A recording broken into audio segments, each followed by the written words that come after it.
দেখাই। তো আমার ককাটেলের বেবির মধ্যে এই ককাটেলটা এটা হচ্ছে লুটিনো পাল আসছে।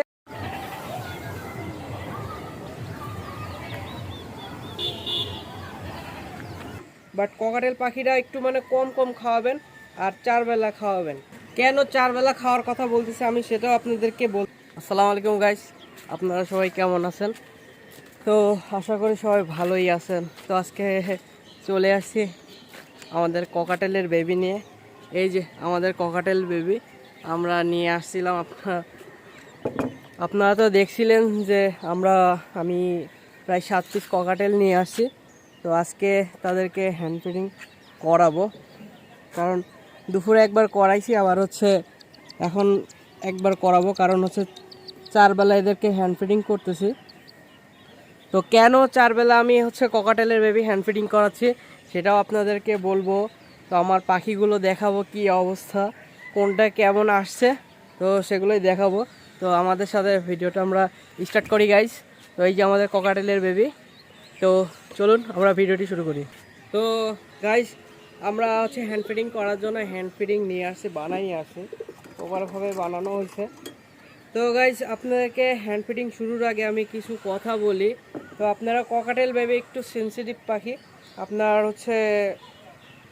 ওরা একটু কম খাইতে পছন্দ করে, কারণ সানকুনোর পাখিকে আপনি পেট ভরে দিলেও কোনো সমস্যা হয় না। বাট ককাটেল পাখিরা একটু কম কম খাওয়াবেন আর 4 বেলা খাওয়াবেন। কেন 4 বেলা খাওয়ার কথা বলতেছি আমি সেটাও আপনাদেরকে বলতেছি, আগে সব বেবিগুলো বের করে নেই।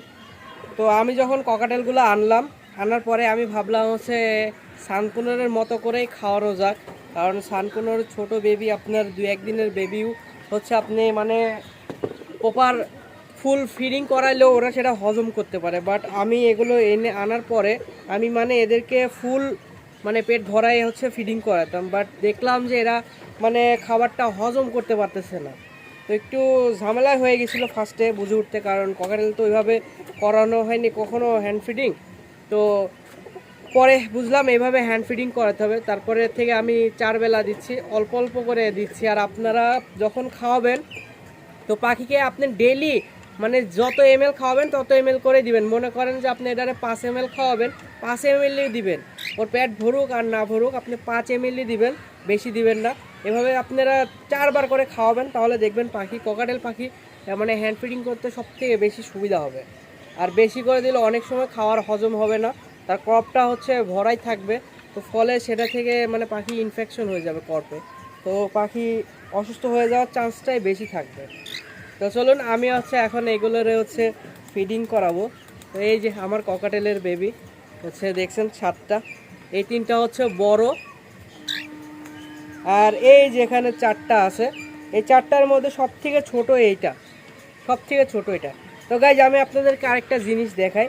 তো আমার ককাটেলের বেবির মধ্যে এই ককাটেলটা এটা লুটিনো পাল আসছে, আর এই যে এখানে একটা বেবি আছে, এই বেবিটা লুটিনো পাল হবে গাইজ। তো এগুলো বড় হলে আপনাদের সাথে তো ভিডিও অবশ্যই থাকবে। তো আগে চলুন আমরা হ্যান্ড ফিডিংটা করাইনি।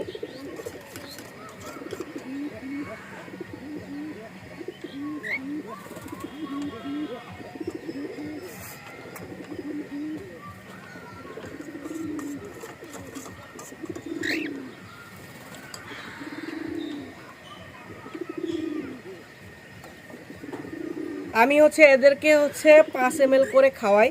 তো যেহেতু আমি দুপুরবেলা খাওয়াইছি, এখন কর্প অনেকগুলো পুরো ভরা আছে। তো যেগুলো কর্প খালি সেগুলোকে আমি খাওয়াবো, কারণ এগুলো খাওয়ানোর প্রয়োজন নেই, কারণ অনেক খাওয়ানো হয়ে গেছে। তো এটা দেখি কি অবস্থা। এটাও পর্যাপ্ত পরিমাণের খাবার আছে গাইস।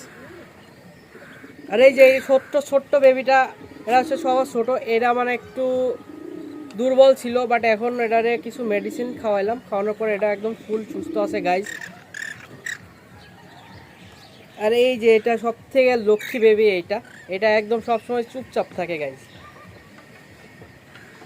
তো এখন এটারে খাওয়ানো লাগবে, কারণ এটা প্রচুর হজম করতে পারে খাবার, এত হজম করতে পারে এটারে 5 বার খাওয়ালেও মনে হয় এটা হজম করে ফেলাবে।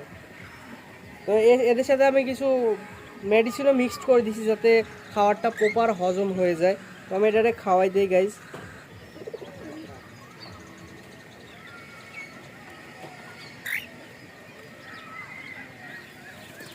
তো গাইজ এটাকে খাওয়ানো হয়ে গেছে। আর আপনাদেরকে আরেকটা বলি, ককাটেল ফিডিং করানোর জন্য সবথেকে বেশি ইম্পর্ট্যান্ট হচ্ছে এই যে রাবারের হচ্ছে আপনার এই পাইপটা। কারণ হচ্ছে আমি আগে সানকোনোরকে তো আপনারা জানেন যে স্যালাইন, যেই স্যালাইন আছে সেই স্যালাইনের ছোট্ট বাটারফ্লাই কেবল দিয়ে আমি হ্যান্ড ফিডিং করাই। বাট এদের ক্ষেত্রে আমি পুরো জিনিসটাই ভিন্ন দেখলাম। কারণ হচ্ছে আমি ফার্স্টে ওটা দিয়ে দিছিলাম, দেখি ওরা ফিডিং নেয় না, কারণ ওটা অনেক শক্ত। এরা হচ্ছে ককাটেল বেবি একটু নরমটা পছন্দ করে, সানকুনোরের কিছু হয় না। বাট এটা দিয়ে খাওয়াইলাম, দেখি খাওয়াই না। পরে আমি এটা দিয়ে দেখলাম, এটা দিয়ে দেখি যে ওরা নিজেরাই খাবারটা নিচ্ছে। তো পরে বুঝলাম না, এটা হচ্ছে আপনার এটা দিয়েই ককাটেলকে খাওয়ানোটা উচিত। তো তাই আপনাদের সাথে শেয়ার করতেছি, আপনারা যখন ফিডিং করাবেন আপনারা রাবারের জিনিসটা নেবেন, এই যে এটা হচ্ছে রাবারের নেবেন, তাহলে সবথেকে ভালো হবে। আর এইগুলোকে মোটামুটি খাওয়ানো লাগবে না, কারণ প্রায় মনে হয় 3টার দিকে খাওয়াইছিলাম, তো যার কারণে এখন 5টা বাজতেছে, তো এখনও খাবার পর্যাপ্ত পরিমাণ আছে। এখানে এরা পুক্স করে দিচ্ছে, আমি পুক্সটা ক্লিন করে আসি। তো এদেরকে ট্রেনিং দিব গাইজ এখন আমরা। আসো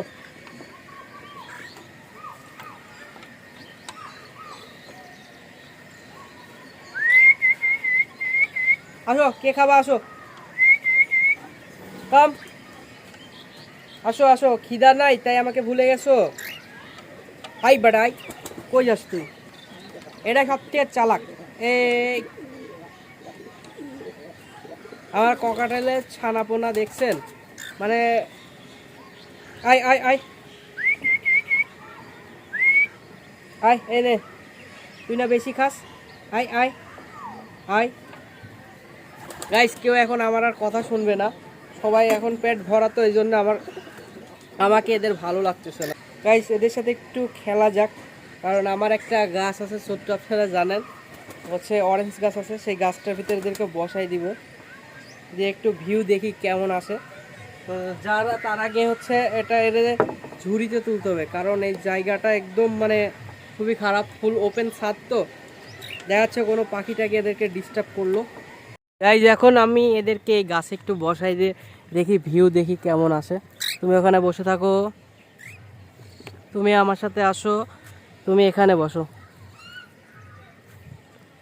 আর তুমি এইখানে বসবা, ওকে? এই তুমি এখানে আসো। গাইস এই আমার ককাটেলের ছানাপোনা দেখছেন, সব গাছে উঠে বসে আছে। সবাই দোয়া করবেন গাইস তাদের জন্য, তারা অনেক কিউট হয়ে গেছে গাইস, দিন দিন অনেক কিউট হয়ে যাচ্ছে। মানে আমার খুবই পছন্দ, আমার খুবই ভালো লাগতেছে, কারণ আমার সানকোনোর থেকে আমার ককাটেল বেশি পছন্দ। ককাটেলগুলো দেখেন, আর দোয়া করবেন সবাই আমার ককাটেলগুলোর জন্য। তো গাইস আজকে ভিডিও এই পর্যন্তই, সবাই দোয়া করবেন আমার ককাটেলগুলোর জন্য, যেন খুব খুব সুন্দর যেন তাদেরকে টেম করতে পারি। তো আজকের ভিডিও এই পর্যন্তই, আল্লাহ হাফেজ গাইস, আসসালামু আলাইকুম।